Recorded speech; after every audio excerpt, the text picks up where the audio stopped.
Christian from Northeast 360. I'm out in the woods having a little bit of coffee. Starting this segment off of know when to hold them, know when to fold them.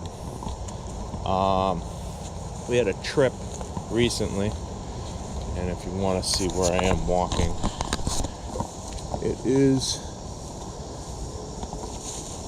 one of my favorite places. We're going to go down by the river. I'm going to have some coffee.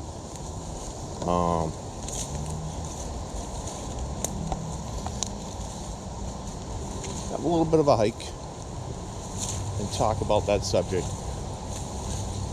So we had our trip to New Hampshire. Do it every year. We go up for a thing called Swim with the Mission. I'll throw a little post of what that looks like. Picture up real quick. This is a quick picture of the start of the race at Swim with the Mission. I believe this is the 10K swimmers. Back to the video. And we go up every year. A friend of mine got me into it. He's a chief in the Navy, retired, and it's run by a gentleman and his wife from South Africa. There's a huge backstory on that one, but they support Navy SEALs, fallen soldiers from New Hampshire, because that's where he relocated. And they raise money by doing a 1K, a 5K, and a 10K relay in open water. And what they do with that money is it directly goes to veterans and their families through several programs. It's water. We've had a lot of rain. Normally you can walk down to the river, but the river has engulfed it.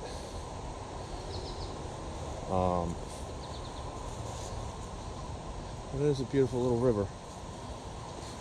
Close enough to where I am. They basically get canines for people that need assistance. They have built homes. They have gotten people the gear that they need to basically just reassume back into society that have been injured, whether it's prosthetics. Let's go down further. Things like that. But mostly service dogs. Service dogs can cost up to anywhere between 50 and 70K in some aspects, depending on what their needs are. The people, that is. And they do that. And some very famous people,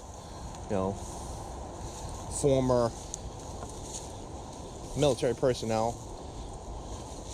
Last year I swam because this year wasn't happening for me through some medical issues, and I can't swim this year, or couldn't swim this year. It's past tense. Wow. It has gotten overgrown, man. Still beautiful though. Beautiful, beautiful place. So we were going to go up as support and have fun, do our camping, make sure my buddy had all the support he needed.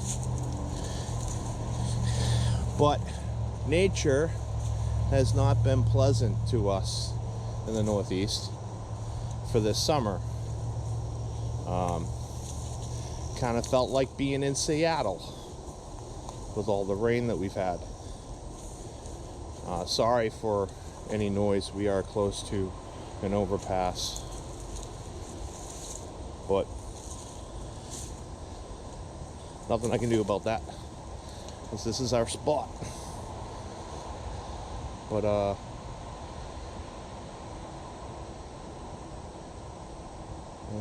it's beautiful. So all this rain, as you can see, the river has swollen up to the point of where you can't even go into where you normally would go and sit down and have a cup of coffee. Yep, Coffee time.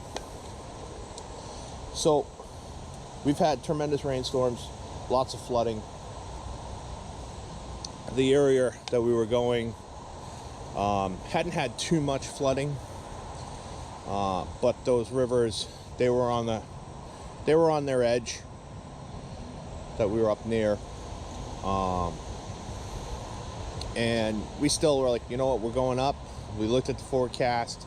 Yeah, there's going to be some rain. No big deal. I've camped in the rain. We've camped in the rain. We'll survive, all that jazz. But the next day, which was the swim, was going to be decent. So we're like, boom, we're doing it anyways. We're going. So we go up. And then all hell broke loose. Flash flooding warnings, torrential thunder, lightning, and it happened. Torrential thunder and lightning. There was flooding all over, but we'll get into that. First night, get up there super late, finally set up super late, go to the store, come back, start cooking our dinner in the pouring rain. But, you know, it's camping. Also, you know, we're into preparedness, so not every day is going to be sunshine and beaches. You know what I mean? But we persevered. We pivot. We keep going. We set up tarps. We do all this stuff. Dig trenches around our tents so that our tents don't get water in them. And 1 o'clock in the morning, we're still having a good old time. The adults, anyways. And trash has to get thrown out and put away, and that way we don't have any big, overgrown dogs in our campground, meaning bears. And one of our campers, which was my sister, needed to go, take care of some business. So we walked her to an area that she could do so, and on our way back, she slid on mud and dislocated her knee about 1.5 to 2 inches over. It was real bad. Now, she's doing better. Let me just make that clear. Thankfully, no surgery so far. So good. But that threw a wrench. 1 o'clock in the morning. Now, I'm a first responder. She went down right next to, believe it or not, another first responder. He was a firefighter from Rhode Island. Good dude, knew his shit. We took care of her. 911 was called. But here's that thing. We are not too far out from a good-sized town. It was Plymouth. Plymouth Fire came up. Now Plymouth, New Hampshire, not Plymouth, Mass. Took 25 minutes of her sitting on her side in the mud with her head up on top of a firefighter's coat, and we're trying to mitigate her movement. Got her in the recovery position, which she kind of fell into anyways.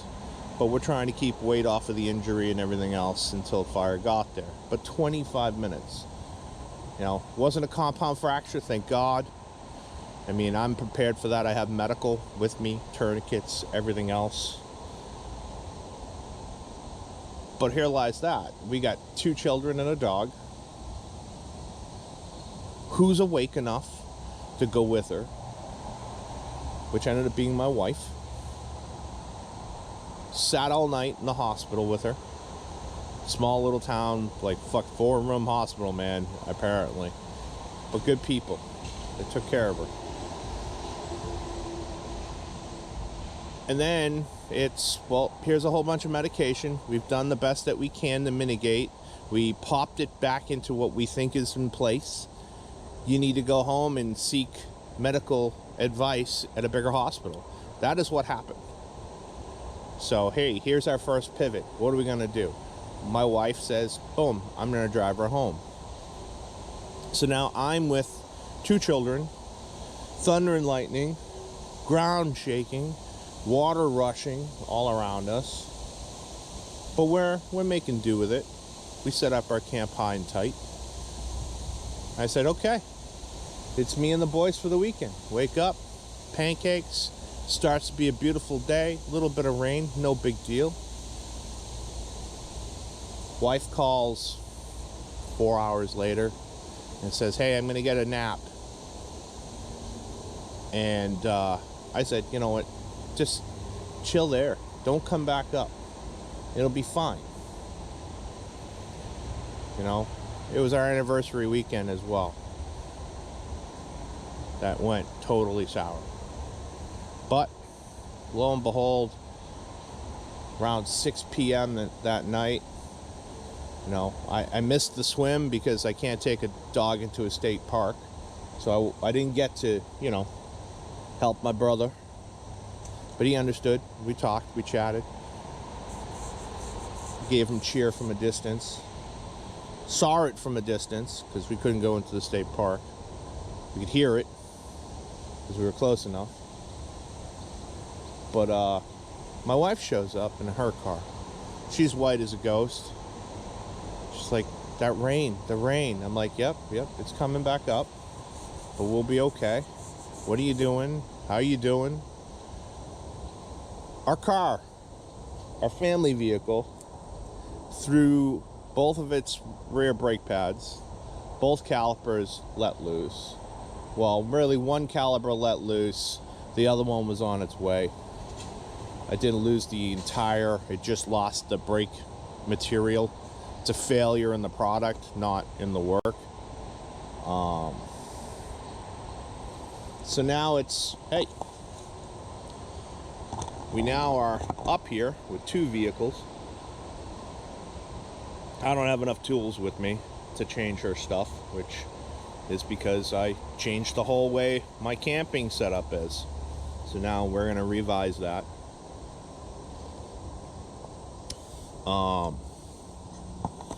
And we keep pivoting and pivoting and pivoting. But here lies the thing. Eventually we had to call it. We had a truck towed 150 miles back to where we are today. Miserable time, other than some really fun bits, you know, teaching my kids some stuff, you know, how we can use that ice cold river water to cool down and make iced tea, stuff like that, right? I made some infused fruit juices with the berries that I had. It was quite fun. Showed them how to purify water, different things, you know, subsistence camping in an environment that I could control, you know, get them ready for maybe them wanting to do their own YouTube life or something like that one day. But in the end, it's when to call it, people. You know, we should have called it probably the night that we had an injury. But at that same time, we couldn't break stuff down at 1 o'clock in the morning. So we made choices and pivots in those hard decisions. And in the end, it was a hard decision, but we looked at the forecast, and that torrential rain that we got through 2 days in a row for a quick break was going to be even more intense. And we had it on the way back. We ran into that storm on the way back a day and a half early. Know when to just pack up and move. Be safe, right? We were safe, but hell, I mean, how much more do you want to endure on your trip? So if things aren't working out and your pivots aren't moving you forward into your vacation, know when it's time to call it. Call it for safety, call it for whatever you need, but, you know, hey, I'm out of portable water. I knew how to, you know, I got Sawyer filters, I know how to boil water, I got additives. We were fine if I couldn't get back out to the store because, you know, I have a dog and it's blazing hot. Can't leave him in the car. I knew how to pivot. I knew how to make it work. But really, Know when to hold them, know when to fold them. I don't know if I caught that, but that was a big mouth bass that just jumped out. That's cool. So that's just me talking. I know it's a long intro, and the reason why the long intro is because it's not a lot of footage. There's not a lot of footage from this trip. There'll be some photos, some pictures, but it's going to be a quick one, probably under 20 minutes.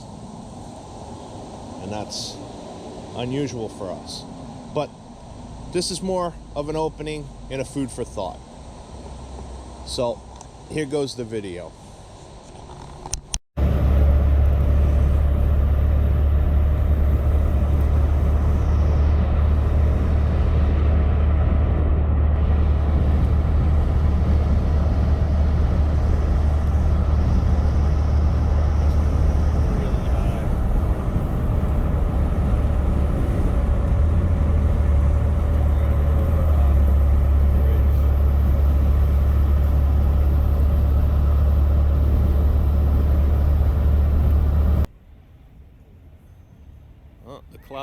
The clouds are looking angry up here in Bristol. Time to go into Walmart. We got lightning. Fun, fun, fun. It's our camping weekend. So, those storms rolled through. There's no flash flooding yet. Can I show them my phone? 1 second. This is the camp. That was my sister's sleeping setup, but in the middle of the night she blew her knee out, so we had EMS and everything else. Sad. And she's now back home with my wife driving her, and it's just gonna be me and my boys for the next couple of days, it looks. And a river. And a river. Stay tuned, everybody. We just pivot and keep moving forward.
So I know on this camping trip we didn't really do any of that specialized cooking of food and videoing it and stuff, so I'll give you a little sandwich here.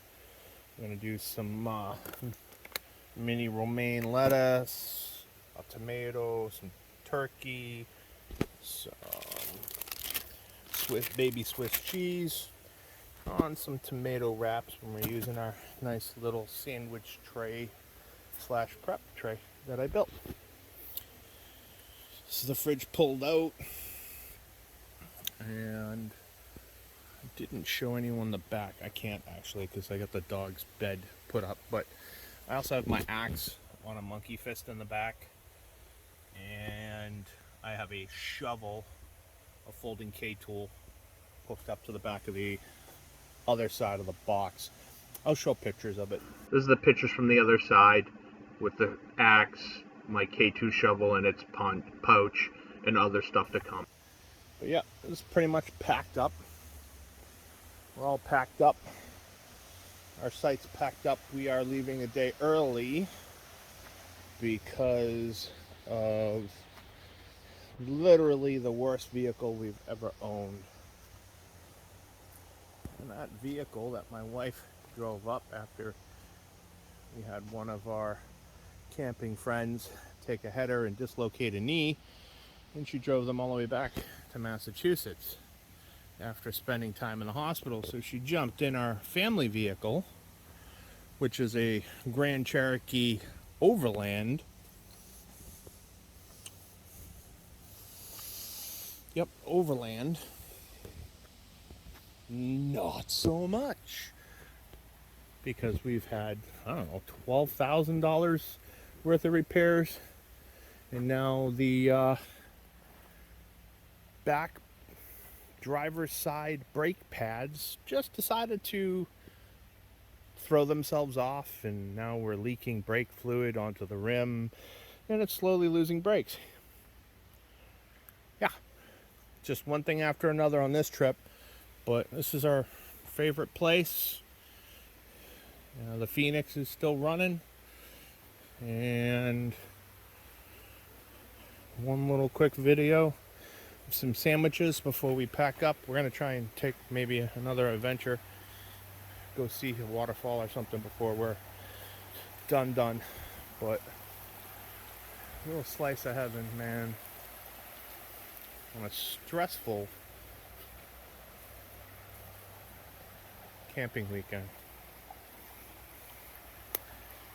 I'm having to have a vehicle towed 150 miles. And it was already supposed to be gone. But, all the tow companies kept calling back. AAA telling them, oh, I have an ass ache. No one will take it. So now we have no idea when it's going to get picked up, but the people that own this private property were really gracious to let us park it so that a truck will be able to back in and grab it at some point tonight. But yeah, such a beautiful place. Yum yum.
Visits, fire department showing up, emergency response for one of the people that were with us. She blew out her knee, literally an inch over from where it's supposed to be. And then horrible floods, horrible rain, lightning hitting all around us. Eventually you start to say to yourself, maybe it's time to just pivot and go home. So we are 2 days early. We're going home because tomorrow it's going to be even worse than what we were sitting through the last time. But I will say, you know what? There were some peaceful moments and some fun. Look at this Model T, guys. There's a Model T coming up.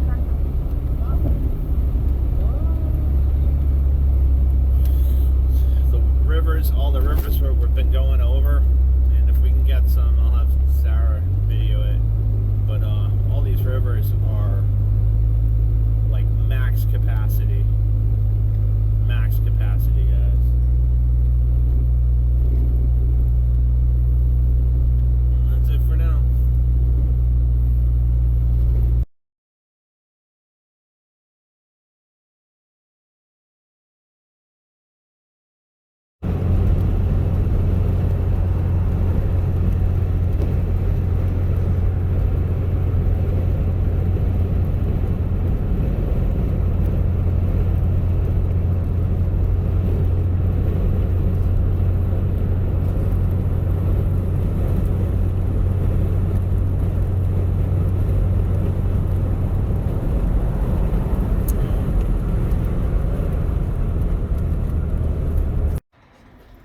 Hey everybody, we just stopped at the Common Man, roadside, New Hampshire. Got some goodies. What'd you get, Jimmy? He got some like. Continue to I-93 south. What was it? It was a chocolate. It was like something. some chocolate square thing that was amazing. What'd you for get? him. And then I got some giant cinnamon roll. Yeah. Gorgeous. I've been asleep this entire time. Can you buy the video now?